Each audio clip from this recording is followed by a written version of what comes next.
Estoy atento.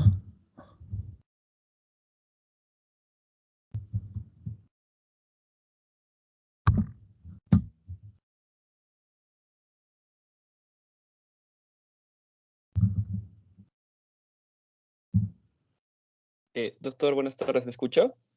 ¿Cómo está? Empecemos, por favor. Sí. Sí, doctor.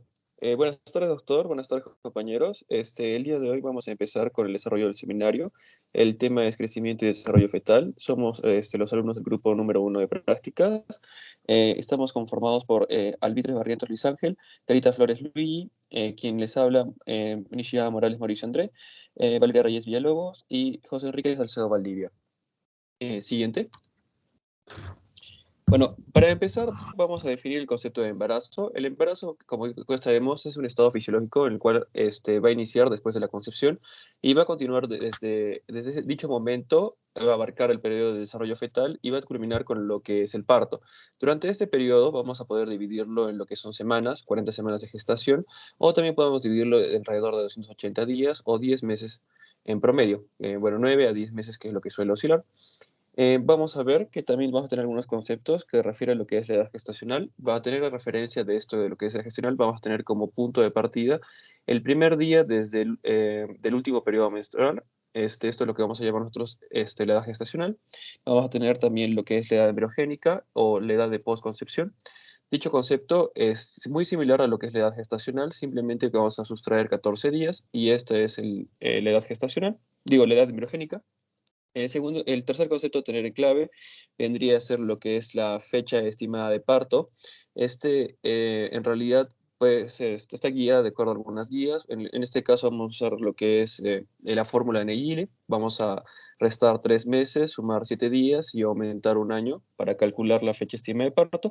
Y vamos a ver algunos otros conceptos que implican lo que es las etapas del desarrollo fetal, por lo cual este va a abarcar cuatro momentos. A ver, primero vamos a escribir los primeros tres, que son lo que es el blastogénesis, este, también el periodo embrionario y el periodo fetal, y abarca un periodo más que se refiere a lo que es la progénesis, que va a ser la formación de los gametos. Siguiente. Entonces, lo que implica estos dos primeros periodos, que va a ser la progénesis y la blastogénesis, vamos a hablar que la progénesis, que abarca la gametogénesis, va a ser la maduración de las células sexuales, de los gametos, en este caso que son los espermatozoides y los ovocitos, que son de la parte femenina. Los espermatozoides, como sabemos, van a tener su producción en lo que son los túbulos semíferos del testículo y van a estar almacenados de forma transitoria en el conducto epidídimo. Los ovocitos van a tener su maduración y producción en el ovario y van a ser, estos van a salir en la fase final y se van a colocar en lo que es el infundíbulo de la trompa uterina. El siguiente paso a tener en cuenta sería la fertilización y la fecundación, que como sabemos sería la fecundación, mejor dicho, la fusión de estos gametos y daría lugar a lo que es el cigoto, que es el producto de la fecundación. Una vez se ha formado el cigoto, acaba la parte de la progénesis e iríamos a la parte de lo que es la blastogénesis.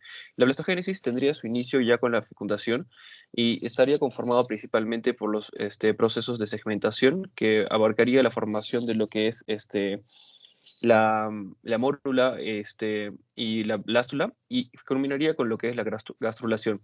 Entonces vamos a ver que este cigoto va a pasar por un proceso de segmentación. Este va a tener múltiples divisiones y va a formar una célula, mejor dicho, va a tener una célula precursora, que es el cigoto, y a raíz de esta va a dar múltiples células conocidas como blastómeros, y finalmente va a dar un conjunto de células multipotenciales conocido como mórula. Esta mórula está conformada por 16 blastómeros, y esta luego va a dar origen a lo que es la blástula. La blástula en realidad va a ser muy similar a lo que es esta mórula, simplemente que va a tener una configuración distinta y va a estar envuelta por lo que es el trofoblasto por la parte exterior y por la parte interna va a estar conformada por lo que es el blastocele. Asimismo vamos a ver que en su parte más interna va a tener lo que es el disco embrionario y acá es donde se va a empezar a formar lo que es el cuerpo del embrión. Este proceso de blastogénesis que culminaría alrededor de la segunda semana cuando se da origen a lo que es la gastrulación y simplemente sería la formación o la separación de los tejidos para dar origen a las capas germinales, tanto del endodermo, ectodermo como mesodermo, la formación de la que es la línea primitiva y iniciaría finalmente lo que sería el segundo periodo, que sería el periodo embrionario, cuando se forma ya estos tres tejidos están diferenciados y empieza el origen de la neurona, que sería la formación de los primeros vestigios de tejido neuronal. Siguiente. Para lo que respecta a la evaluación clínica del embarazo, vamos a ver que va a estar dada por tres aspectos. Puede ser por lo que es la historia clínica o la anamnesis, también puede ser dado por lo que es el examen físico y también por lo que respecta a los exámenes auxiliares. Entonces, como hemos dicho, la regla de Neyele es una regla que primero va a sustraer 3 meses desde el primer día del último periodo menstrual. Va a agregar va a agregar 7 días y luego va a adicionar un año y esa va a dar va a dar una idea de cuándo puede ser la fecha estimada de parto. Es para saber si una mujer, o sea, cuándo una mujer puede dar a luz. Sin embargo, esta regla tiene ciertas limitaciones. Puede ser en aquellas mujeres que no tengan ciclos regulares. También pueden haber algunas variaciones menores en lo que respecta al tiempo de fertilización y la implantación. Vamos a ver que pueden haber puede haber ausencia de lo que es el ciclo menstrual por algunas hormonas anticonceptivas y también podría ser relacionado a una mujer que esté en un periodo de lactancia, se le conocería como una menorrea por lactancia en este caso. Siguiente. Para lo que respecta al examen físico, vamos a hablar o mencionamos un poco acerca de lo que es el tamaño uterino y vamos a ir viendo de que este suele tener una consistencia blanda y suele tener una forma globular. Sin embargo, conforme van aumentando las semanas de la gestación, va a ir incrementando su tamaño, como se observa en la imagen. Y si solía tener una ubicación en la que era la cavidad pélvica, conforme van continuando las semanas, va a llegar hacia la cavidad abdominal y va a ser palpable muy por encima de lo que sería la sínfisis de pubis e incluso por encima de lo que es el ombligo. Y esto nos estaría indicando cómo ha ido la gestación. Otras características que se puede tener en cuenta en lo que respecta al examen físico, como se mencionó, es el tamaño y también puede ser el color del útero, pero sin embargo esto requiere mucho de lo que es la experiencia del examinador. Algunas de las limitaciones de este examen podrían ser alteraciones en lo que es el miometrio del uterino, perdón, el miometrio, obesidad y la gestación múltiple. Otros exámenes que tienen en cuenta son los exámenes auxiliares para tomar en cuenta. Estos quizás sean los que son los más recomendados y nos van a dar un mejor análisis de la situación o de la edad gestacional de la paciente. Y bueno, la limitación en este caso sería el equipo ecográfico y también el personal capacitado, ¿no? Siguiente. Entonces, vamos a ver que con lo respecto a los factores de crecimiento fetal, vamos a ver que principalmente está dado por un control genético. Vamos a ver de que son eh, proteínas moleculares de señalización que van a dictaminar cómo se va a desarrollar el embrión.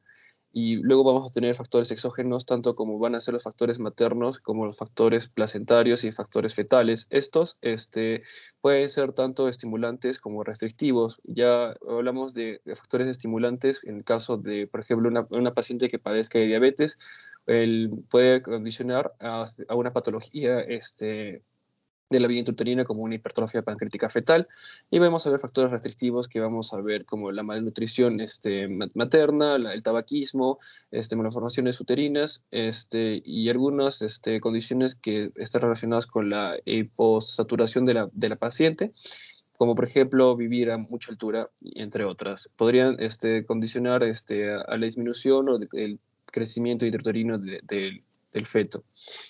Factores placentarios tenemos lo que es la hormona gonadotropina coriónica, el lactato placentario humano y también tenemos en los factores fetales lo que son las hormonas ya propiamente secretadas por el feto.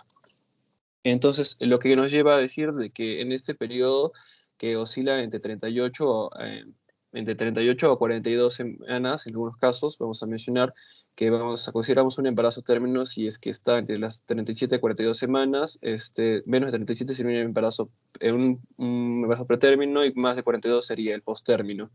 Entonces vamos a ver que durante este proceso va a haber las células están en una constante división, y va a haber un crecimiento rápido de lo que es el feto, y vamos a ver también de la biometría del recién nacido. Vamos a ver que debe oscilar en lo que es alrededor de 50 centímetros y debe tener un peso de entre 2.500 a 4.500 gramos. La media general es cerca de 3.200 y normalmente las niñas suelen tener un peso inferior que los varones. Vamos a hablar de un peso, normalmente pesa menos de 2.500 en aquellos que son bebés prematuros y más de 4.500 en aquellos que son post-término. Siguiente. Bueno, también hay que mencionar que los bebés en realidad suelen crecer, después de nacimiento van a crecer entre 1.5 a 2.5 centímetros cada mes hasta los 6 meses y que esto va a ir disminuyendo poco a poco y que suele haber una pérdida de peso después del parto, que suele ser entre el 7 al 10% del peso que es del inicio. Y esto en realidad está relacionado a la expulsión del meconio, va a ser también porque los bebés ya empieza a orinar y serían las pérdidas insensibles también de agua en este caso. Siguiente. Bueno, entonces regresaríamos a lo que nos compete, que sería el periodo embrionario. Vamos a hablar que ya abarca desde la formación de la nébrula hasta la organogénesis y vamos a revisar lo que sería lo que es el sistema cardiovascular, por lo cual de que habla de la fisiología de este aparato, vamos a ver que si lo normal en la vida adulta es que el intercambio gaseoso se realice en los alvéolos pulmonares, en el caso de la vida fetal no es así, sino que se va a realizar a nivel de la placenta. Además, vamos a ver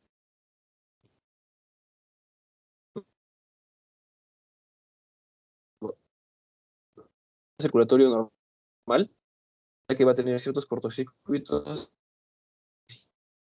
fisiológicos conforme van avanzando el tiempo o el desarrollo. Vamos a ver que la sangre oxigenada va a entrar a través de la placenta y va a ir a través de la vena umbilical hacia el hígado del bebé. Y en realidad vamos a ver que sí va a perder un porcentaje del flujo, ya que va a ser desviado hacia lo que es el conducto venoso arancio. Vamos a ver que también esta sangre, como llega al hígado, se va a mezclar sobre todo con lo que es la porción, bueno, la vena cava inferior y vamos a ver que de acuerdo a la localización eh, de la vena, vamos a ver que vamos a tener distintos niveles de saturación, siendo en algunos casos mucho más oxigenada en la primera porción de lo que sería la vena umbilical y en la parte más caudal tendríamos niveles más bajos de saturación. Asimismo, vamos a ver que se va a conducir hacia lo que es las aurículas del bebé. Va a tener también, está presente lo que es eh, el foramen oval, así que vamos a ver si la sangre ingresaba a través de la vena cava superior hacia la aurícula derecha, vamos a ver que también esta va a tener cierta desviación hacia lo que es la aurícula izquierda. Eh, Ahí continúa, vamos a ver también la presencia de que debe ser los ventrículos aquellos que deben bombear la sangre oxigenada, pero en este caso vamos a ver que estos funcionan de manera paralela, no es una contracción simultánea. Como se observa en el gráfico, cuando llega a lo que es el ventrículo izquierdo, y debe expulsar la sangre hacia la aorta, vamos a ver que existe lo que es el ducto arterioso, que sería la comunicación entre la arteria pulmonar y lo que sería la aorta, y vamos a ver que va a haber una mezcla nuevamente de lo que sería la sangre. Vamos a ver qué otras características del sistema cardiocirculatorio sería de que los volúmenes son mucho más grandes en los bebés, es 3 veces más grande, 3 veces más que la vida adulta, siendo cerca de 220 mililitros por kilo por minuto. Vamos a ver que también tienen una frecuencia cardíaca más elevada, que suele oscilar entre 120 a 160 latidos por minuto. Los autores describen de que normalmente la frecuencia cardíaca o los primeros latidos inician durante la cuarta o quinta semana de formación embrionaria, y que realmente estos son pueden ser escuchados después de la novena a 10ª semana. Ese es un dato. Lo siguiente vendría a ser que las resistencias periféricas son menores, y conforme va avanzando la gestación, el aumento del volumen corporal fetal va a aumentar por el porcentaje del flujo sanguíneo. Vamos a ver que al final esta circulación que se menciona va a ser interrumpida durante el momento del parto. Va a haber algo que es la expansión pulmonar y la vasodilatación al momento del parto, y esto haría que haya un cambio en la gradiente de presiones, provocando lo que sería el cierre de los cortocircuitos previamente descritos. Esto haría que colapsen, y por eso no tenemos dichas estructuras anatómicas durante la vida adulta. Siguiente. Entonces, el sistema cardiovascular del embrión humano va a tener origen en la hoja germinativa mesodérmica, la cual da origen a los cúmulos de células angiogénicas, y que estas se van a ir, tienen una configuración hacia la parte cefálica, se van a unir, se canalizan y originan así lo que son los islotes sanguíneos. Esta sería un poco de la descripción embriogénica del sistema cardiovascular. Y a la derecha hay una gráfica que explica y que resume lo expuesto en la diapositiva previa. Muchas gracias.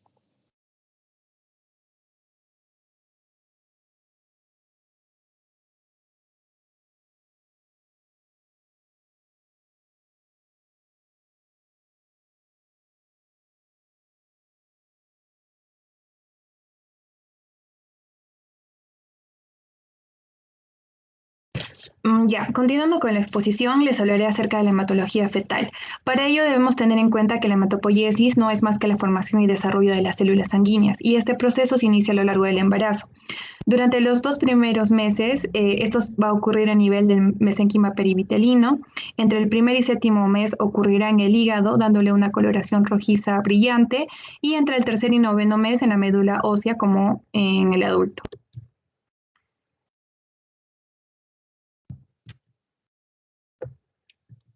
En cuanto a la maduración pulmonar, a partir de la semana 12, casi todos los órganos y sistemas fetales son funcionales, inmaduros, pero al fin de cabo son funcionales, a excepción del sistema pulmonar, ya que este se forma tardíamente debido a que pasa por 3 fases: por la fase pseudoglandular, la fase de canalización bronquial y la fase de sacos terminales. En la fase pseudoglandular va desde el día 26 a 28 hasta la semana 16. Aquí todos los elementos importantes de los pulmones se han formado, excepto los que están implicados al intercambio gaseoso. Por lo tanto, no es posible la respiración. Entonces, si un feto nace en esta fase, no va a poder sobrevivir.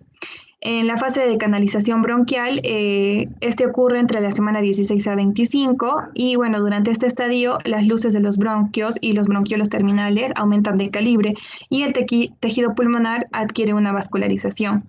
Hacia la semana 24, cada bronquiolo terminal ha producido 2 o más bronquiolos respiratorios, cada uno de los cuales se va a dividir entre 3 a 6 conductos, que serían los conductos alveolares primarios. Aquí la respiración es posible al final del estadio canalicular en la semana 26. Gracias a que los extremos de los bronquiolos respiratorios han desarrollado sacos terminales de pared fina, y a que el tejido pulmonar está bien vascularizado. Entonces, cabe resaltar que a pesar que los fetos nacidos al final de este periodo pueden sobrevivir, por la relativa inmadurez de su sistema respiratorio y de otros sistemas orgánicos, pueden causarles la muerte. La última fase es la de los sacos terminales. En este estadio se van a desarrollar mucho más los sacos terminales, y su epitelio se va a volver más fino, y el estrecho contacto entre las células epiteliales y endoteliales van a establecer una barrera sangre-aire que va a permitir el intercambio adecuado de los gases para la supervivencia del feto si nacen prematuramente. Hacia la semana 26, los sacos terminales van a estar revestidos por células escamosas de origen endodérmico, que van a ser los neumocitos tipo 1. que son los que van a producir el intercambio gaseoso, y los neumocitos tipo 2, que son los productores del surfactante, que bueno, es un agente tensoactivo que va a disminuir la tensión superficial. Este surfactante pulmonar va a estar compuesto por fosfolípido, entre el 70-80% del tipo de lecitinas, fosfatidilcolina y fosfatidilglicerol. Cabe resaltar que la maduración pulmonar va a depender mucho de la producción del surfactante, que como sabemos se trata de un proceso lento que se produce alrededor de la 10ª semana, de 10 semanas, por lo que no se alcanza completamente hasta la semana 34 y 36.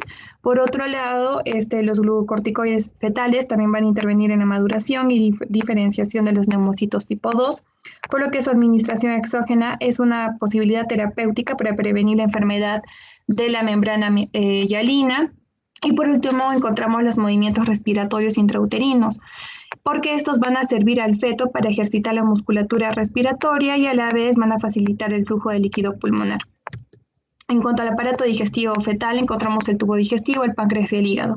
A nivel del tubo digestivo, bueno, el feto comienza a deglutir líquido amniótico a partir de la semana 12, por lo que en caso de atresias digestivas se va a producir lo que es el polidramnios y va a aparecer el peristaltismo intestinal. En la semana 20 el feto va a producir ácido clorhídrico y todas las enzimas digestivas, y en el interior del tubo digestivo va a aparecer una pasta verdosa conocida como meconio, el cual va a estar formado por pigmentos biliares, productos de secreción, descamación del tubo digestivo y otros restos deglutivos de líquido amniótico.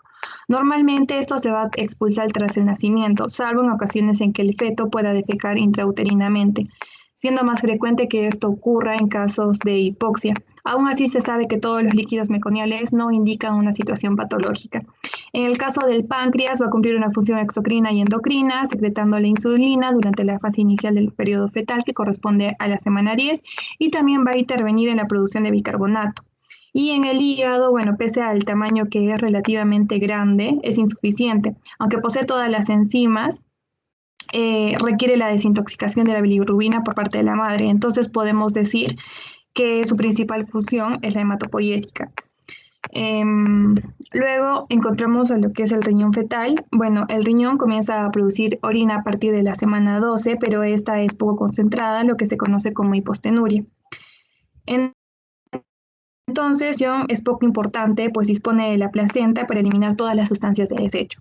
A partir de la semana 18, la orina fetal ya es considerada importante, ya que constituye la principal fuente de líquido amniótico, por lo que una malformación nefrológica cursa como oligoamnios. En el caso de un feto a término, la diuresis oscila entre alrededor de los 400 centímetros cúbicos por día, donde el aclaramiento de creatinina en el líquido amniótico puede ser una buena prueba de madurez fetal, como muestra la maduración progresiva de la función renal. Asimismo, el sistema renina-angiotensina y la eritropoyetina ya son funcionales alrededor de la semana 20. En lo que viene a ser el metabolismo fetal, bueno, la principal fuente de energía del feto es la glucosa, que proviene de la madre a través de la placenta, ¿no? En condiciones normales, el feto va a realizar una glucólisis aeróbica, y en condiciones patológicas optará por la vía anaeróbica en casos que haya una extrema hipoxia. El páncreas endocrino fetal también es importante, ya que trabaja independientemente de la madre, puesto que ante una hiperglucemia de las madres diabéticas, el feto va a aumentar la producción de insulina, hipertrofiando los islotes de Langerhans. Esto explicaría la presencia de macrosomías y las crisis hipoglucémicas de los recién nacidos. En el caso del sistema nervioso central, a la 8ª semana se va a apreciar la actividad eléctrica cerebral, pero no madura hasta los 13 años tras el nacimiento. A la semana 10 ya se van a encontrar los movimientos espontáneos, y en el segundo trimestre, o sea, estamos hablando entre la semana 3 y 26 hasta el nacimiento, ocurre lo que es la mielinización. Se puede decir que un fetito es inmaduro cuando presenta hipotonía con predominio flexor, positividad de los reflejos extrapiramidales, expresión del control de médula y mesencéfalo sobre el córtex, siendo los signos de Babinski-Moro positivos, y se va a considerar un feto a término cuando estén bien desarrollados los reflejos de succión, puntos cardinales, así como también van a estar desarrolladas las sensaciones de olfato, gusto, audición, vista y sensibilidad térmica. Finalmente, la piel fetal, bueno, esta va a tener un color rosado, algo rojiza vinosa en la raza negra. Inicialmente va a ser muy fina, transparente hasta la semana 16 y luego aparece progresivamente el tejido celular subcutáneo. Esta va a estar cubierta por lanugo y por un unto sebáceo conocido como vermis caseosa. A la semana 25 ya va a aparecer pelito en la cabeza y las glándulas sebáceas van a ser funcionales que van a contribuir a la vermix y hacia el término del embarazo se van a desarrollar las cejas, las pestañas y las uñas.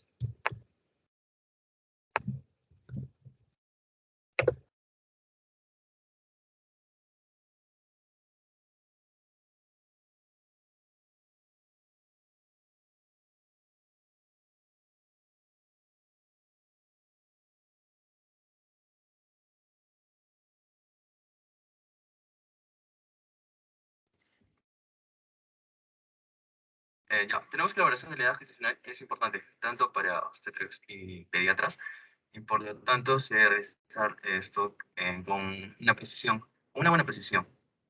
Tenemos las lesiones crónicas y la amniocíntesis diagnóstica como parte de pruebas de la evaluación gestacional. Y un parto prematuro, la evaluación de la gestacional nos va a indicar en un parto prematuro si el feto tiene gran importancia, no sé, más que todo en el parto prematuro inminente, vamos a ver que la edad gestacional del feto tiene gran importancia para el pronóstico, la asistencia durante el parto y la planificación del tratamiento inicial del recién nacido. Siguiente.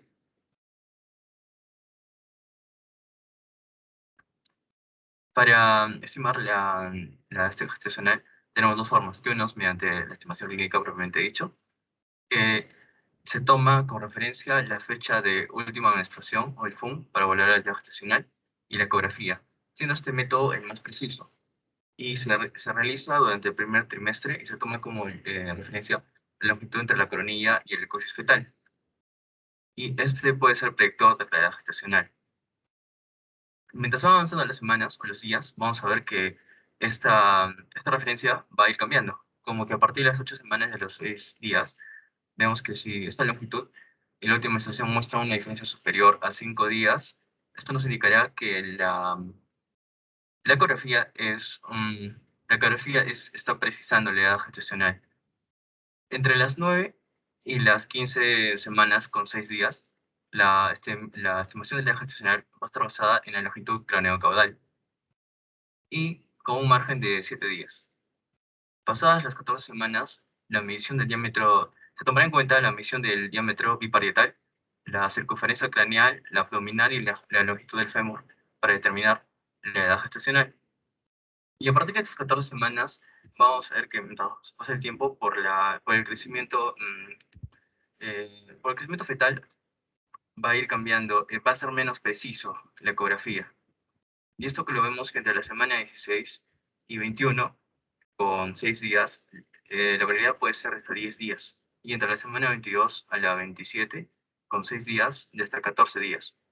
Y de la 28 en adelante, va a ser de 21 días la variabilidad. Siguiente.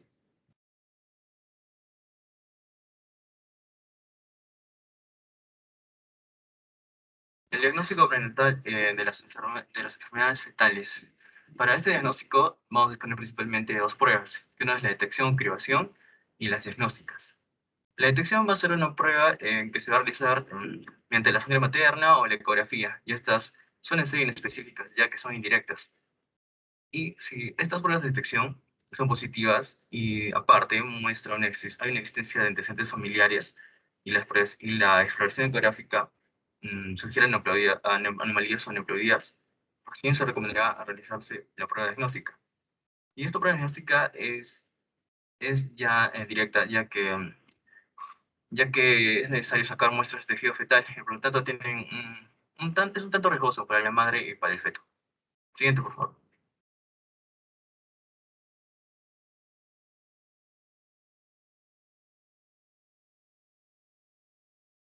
Para estas detecciones de las anomalías fetales, tenemos que se detecta mediante el análisis del suero materno. Y durante este procedimiento, durante este análisis, vamos a ver que hay 8 pruebas. Primero tenemos la alfa-fetoproteínica sérica materna, o AFPSM. la cual nos va a indicar defectos en el tubo neural. Y más que todo se toma en las 15 y las 22 semanas de gestación. Y vamos a apreciar que la alfa-proteína va a estar elevada en 2.5 veces en fetos que presentan espina bífida abierta y anencefalia. Y la ecografía va a aumentar la sensibilidad de esta prueba para la detección visual de la espina bífida abierta.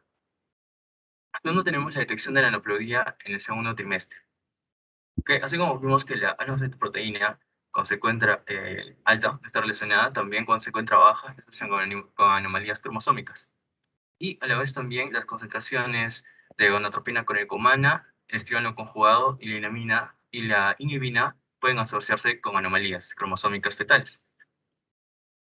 Y dentro de esto tenemos a la trisomía 18, que está caracterizada por una concentración reducida de todos los parámetros mencionados, es decir, la alfa-fetoproteína, el estriol, la inhibina y la HCG.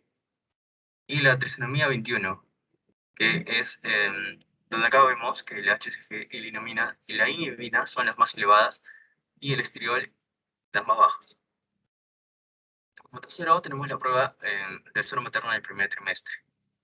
Lo que se utiliza en la trisomía 21, ya que la trisomía 21 produce una alteración de las concentraciones maternas de dos sustancias, la cual es la proteína plasmática, que está asociada al embarazo, y la HCG, que puede ser el libro total. Siendo esta prueba de todas la menos sensible. Siguiente, por favor. Cuarto, tenemos la detección mediante la translucencia nucal en el primer trimestre. La evaluación del líquido, del líquido aumentado en la nuca del feto mediante la ecografía, se puede detectar neplodías en un 70-80% de los embarazos,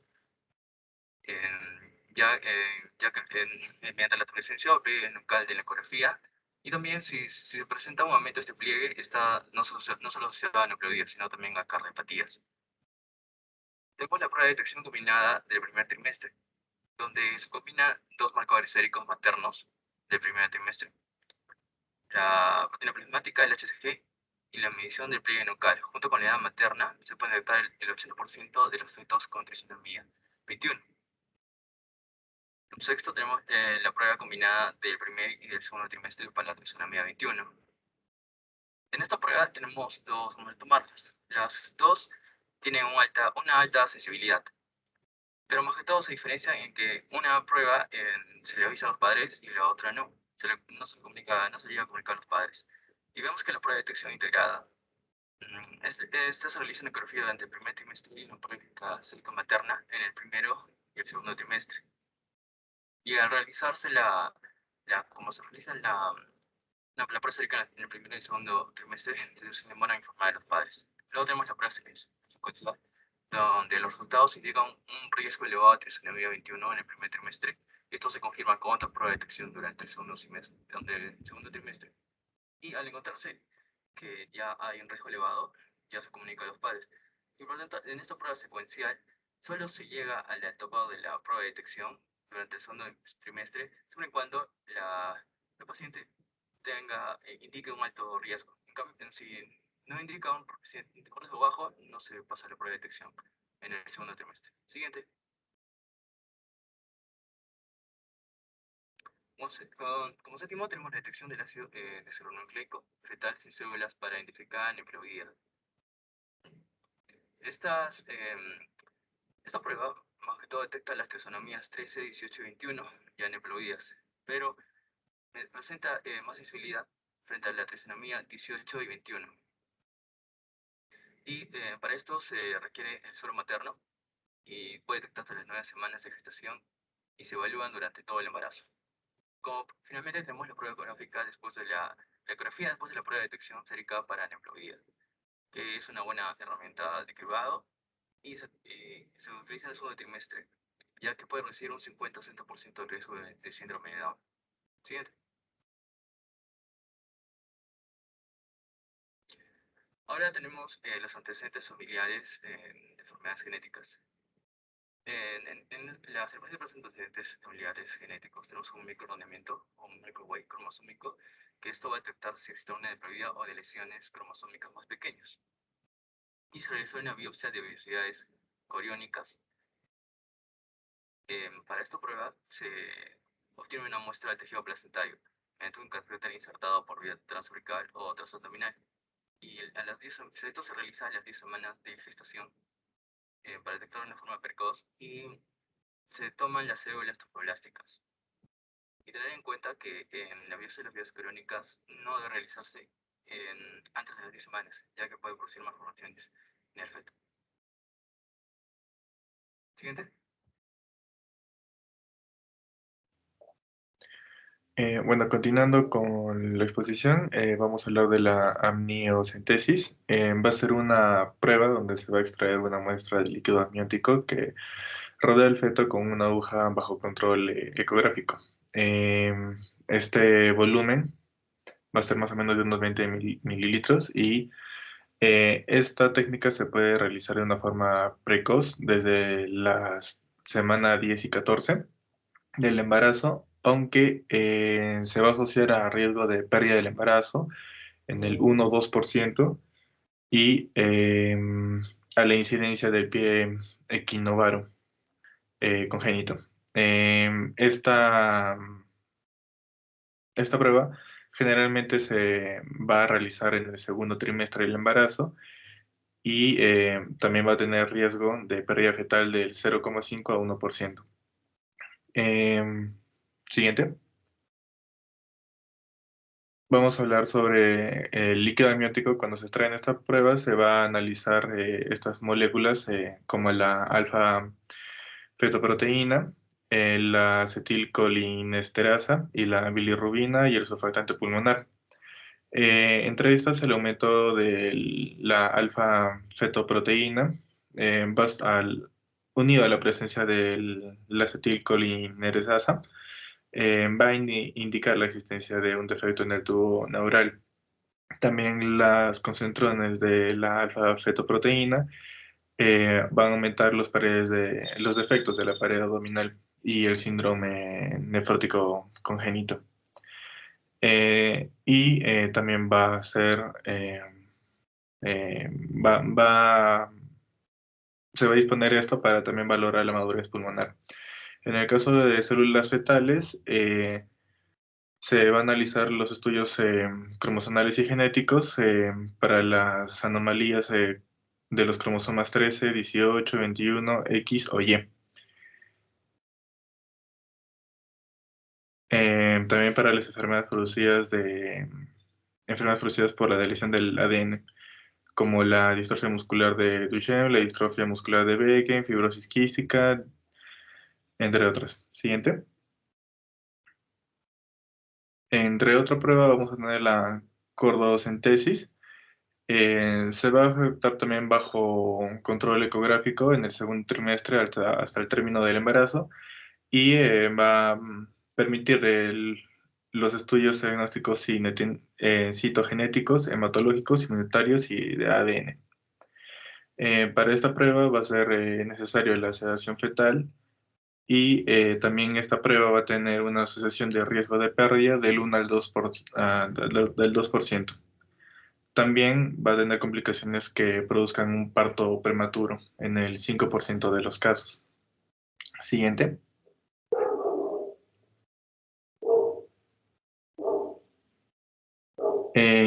La biopsia o diagnóstico genético preimplantacional se va a hacer durante la fertilización in vitro, en las primeras fases del embarazo. Antes de la transferencia va a ser posible extraer una o dos células sin que el embrión sufra algún tipo de daño y va a ser el diagnóstico genético preimplantacional. Va a ser útil para la amplia variedad de diagnósticos moleculares, como autosómicos recesivos, dominantes y ligados al cromosoma X. Siguiente.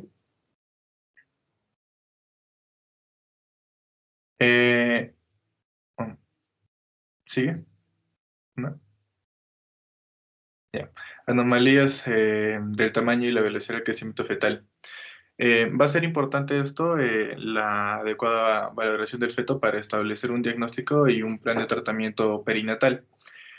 Vamos a tener el crecimiento intrauterino retardado, que va a deberse a las alteraciones del medio fetal, déficit crónico de oxígeno, nutrientes o de ambos.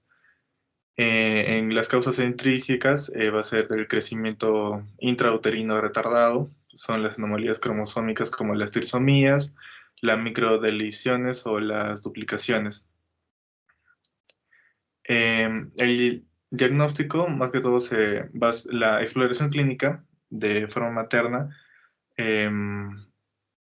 se va a detectar más o menos el 66% de los casos y se va a diagnosticar de forma incorrecta casi en el 50%. Por eso la ecografía va a mostrar una sensibilidad y especificidad que superan el 80%.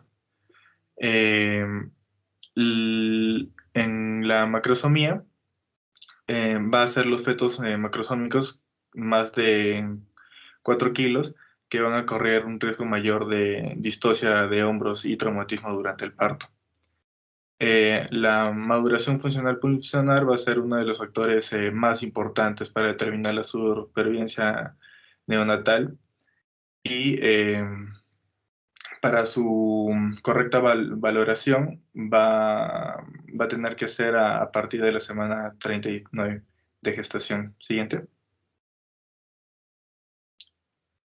Ya, valoración del bienestar fetal.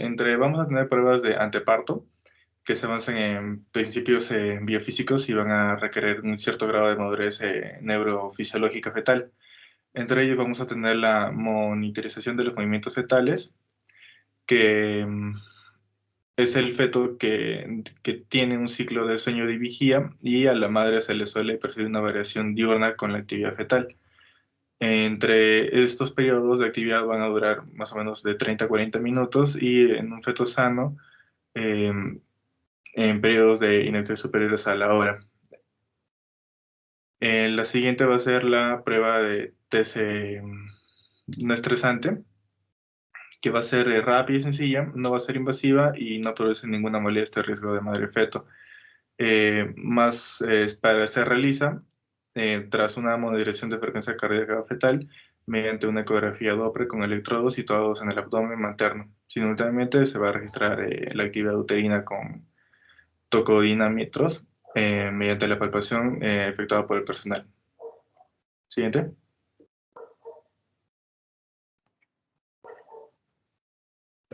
Bien, continuando con la valoración, o con las pruebas de valoración anteparto, en este caso vamos a tener la prueba de tolerancia a las contracciones, la cual se va a utilizar para confirmar los resultados de la prueba no estresante no reactiva o si bien este es insuficiente, ¿no? Y además, aunque con las múltiples modalidades distintas de la vigilancia fetal, pues se usa con menor frecuencia, ¿no? Como en la prueba no estresante, en la de tolerancia a las contracciones también se va a monitorizar la frecuencia cardíaca fetal y las contracciones uterinas, ¿no? Y se considera que esta prueba se ha completado si es que se han producido contracciones uterinas espontáneas en un plazo de 30 minutos y si es que estas han durado entre un rango de 40 a 60 minutos, a 60 segundos cada una y si se han presentado 3 en un intervalo de 10 minutos.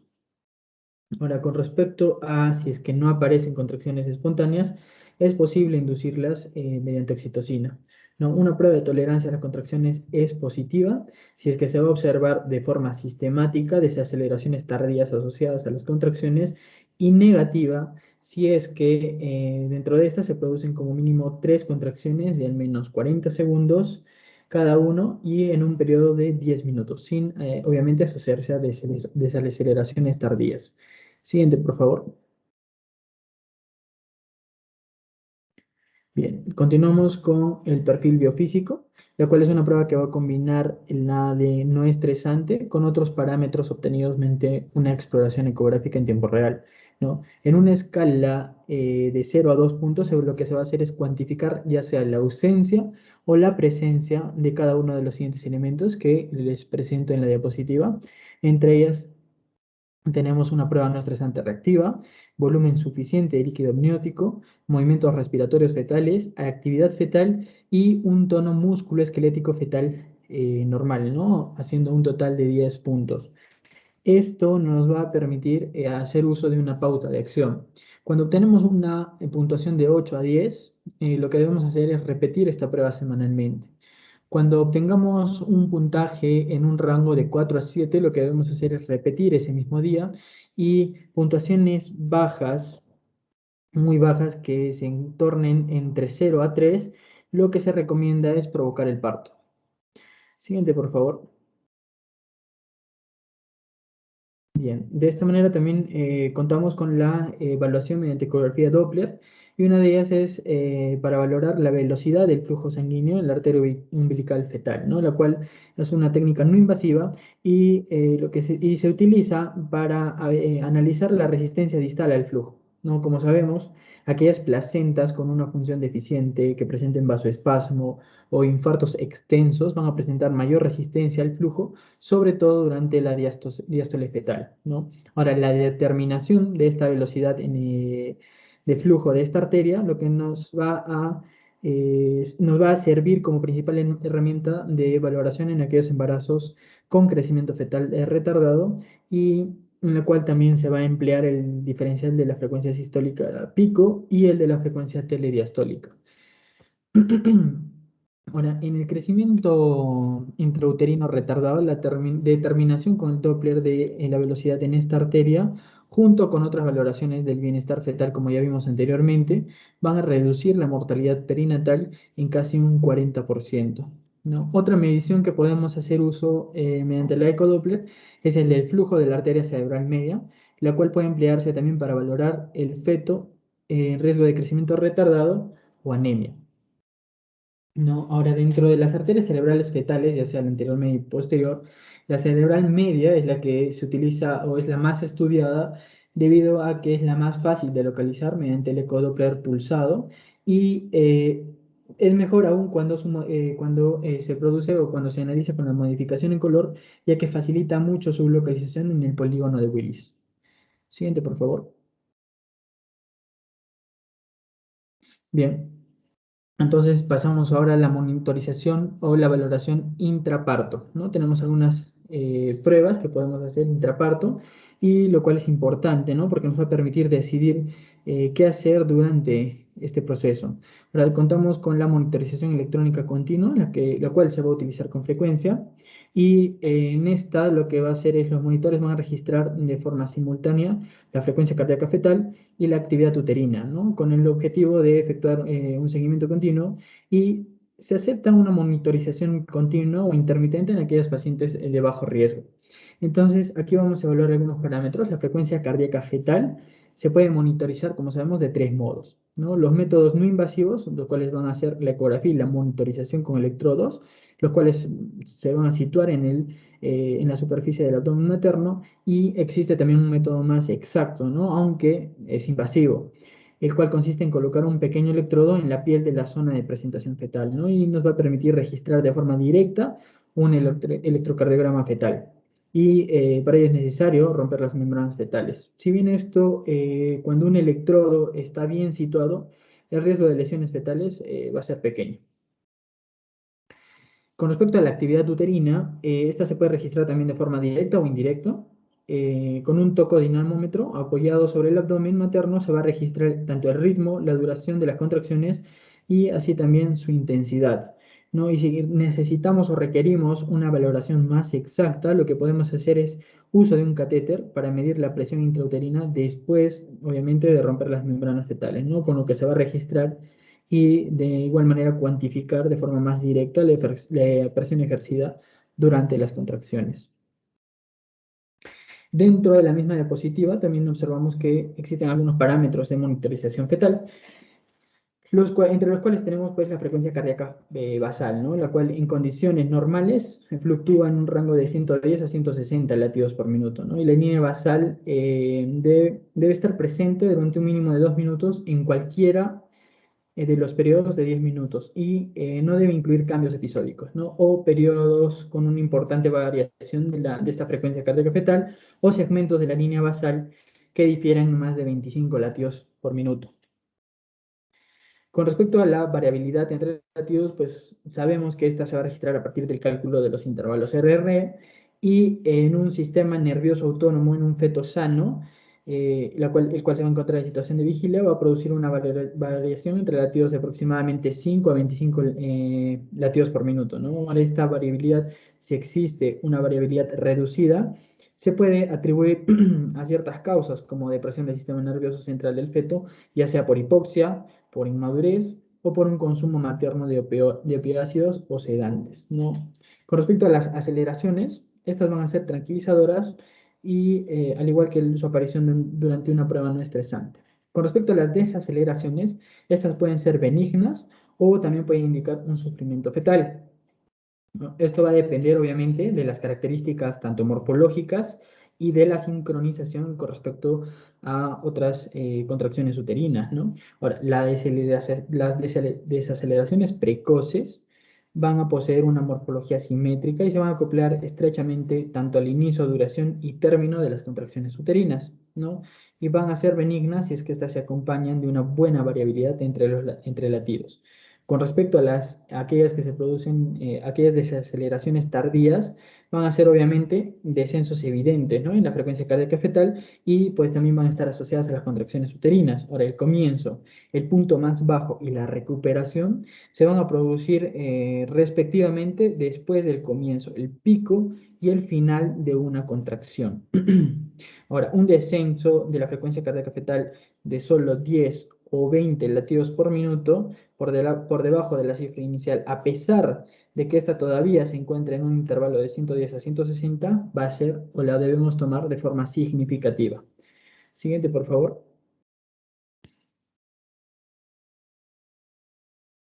Y ya para finalizar, aquí en la última diapositiva les presento la clasificación de la monitorización de las frecuencias de la frecuencia cardíaca fetal, ¿no? Establecida por el Instituto Nacional de Salud y Enfermedades Infantiles, y la cual también va a estar respaldada por el Colegio Americano de Ginecología y Obstetricia, ¿no? En esta, como se muestra en pantalla, tenemos 3 categorías. En la primera se van a observar trazos que van a cumplir con criterios, ¿no? Que van a predecir un equilibrio ácido-base normal en un momento de la observación. Ahora, para determinar esta categoría deben estar presentes todos los criterios en pantalla, ¿no? Tanto la frecuencia inicial de 110 a 160, una variabilidad inicial moderada, ausencia de desaceleraciones tardías o variables, existencia o ausencia de desaceleraciones tempranas y también existencia o ausencia de aceleraciones. Con respecto a la categoría 2, en este trazo no se va a cumplir con los criterios ni de la categoría 1 ni de la categoría 3 y se va a considerar de esta manera indeterminado. Con respecto a la categoría 3, esta va a predecir un estado ácido básico fetal anormal en un momento de la observación y va a estar, están indicadas una evaluación y una intervención urgente, ¿no? O pronta.